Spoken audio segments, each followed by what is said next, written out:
கர்த்தாவே, உமக்கு பிரியமானதை செய்ய எனக்கு போதித்தருளும்.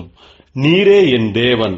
உம்முடைய நல்ல ஆவி என்னை செம்மையான வழியிலே நடத்துவாராக. கர்த்தருக்குள் பிரியமானவர்களே, உங்கள் அனைவருக்கும் இனிய காலை வணக்கங்கள்.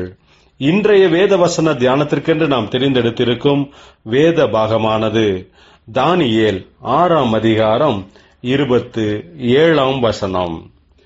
தானியேலை சிங்கங்களின் கைக்கு தப்புவித்த அவரே தப்புவிக்கிறவரும் ரட்சிக்கிறவரும் வானத்திலும் பூமியிலும் அடையாளங்களையும் அற்புதங்களையும் செய்கிறவராயிருக்கிறார் என்று எழுதினான்.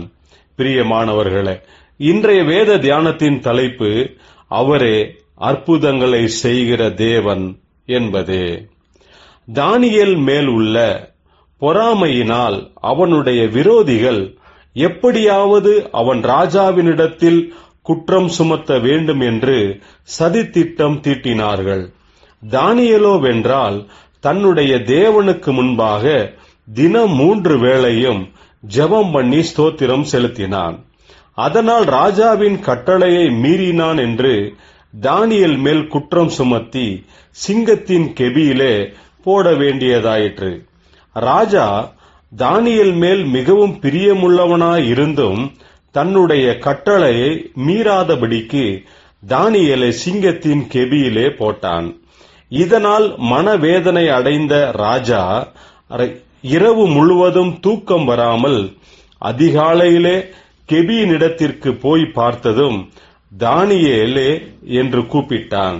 தானியேல் உயிருடன் இருப்பதை அறிந்து ராஜா மிகவும் சந்தோஷமடைந்து தேசத்தின் ஜனங்களுக்கு ஒரு கட்டளையை பத்திரமாக எழுதினான்.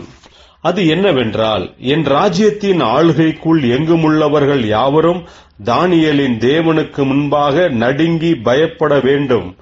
என்னாலே தீர்மானம் பண்ணப்படுகிறது. அவர் ஜீவனுள்ள தேவன், அவர் என்றென்றைக்கும் நிலைத்திருக்கிறவர், அவருடைய ராஜ்யம் அழியாதது, அவருடைய கர்த்தத்துவம் முடிவு பரியந்தமும் நிற்கும். தானியேலை சிங்கங்களின் கைக்கு தப்புவித்த அவரே தப்புவிக்கிறவரும் ரட்சிக்கிறவரும் வானத்திலும் பூமியிலும் அடையாளங்களையும் அற்புதங்களையும் செய்கிறவருமாயிருக்கிறார் என்று எழுதினான். பிரியமானவர்களே, தேவனுடைய ஜனங்கள் அவர் மேல் விசுவாசம் உள்ளவர்களாக இருக்கும்போது தேவன் அவர்களை காப்பாற்றுவது மட்டுமல்ல, அதை பார்க்கிற சுற்றிலும் இருக்கிறவர்கள் அனைவரும் பார்த்து கர்த்தரை மகிமைப்படுத்தும்படிக்கும் செய்வார். தாழ்மையுடன் நம்மை நாமே கர்த்தருடைய கரங்களில் ஒப்புக் கொடுப்போமாக.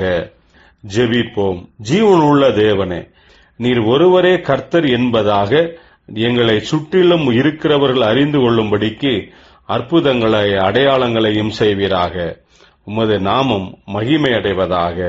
இயேசு கிறிஸ்துவின் நாமத்தில் ஜெபிக்கிறோம் நல்ல பிதாவே. ஆமேன்.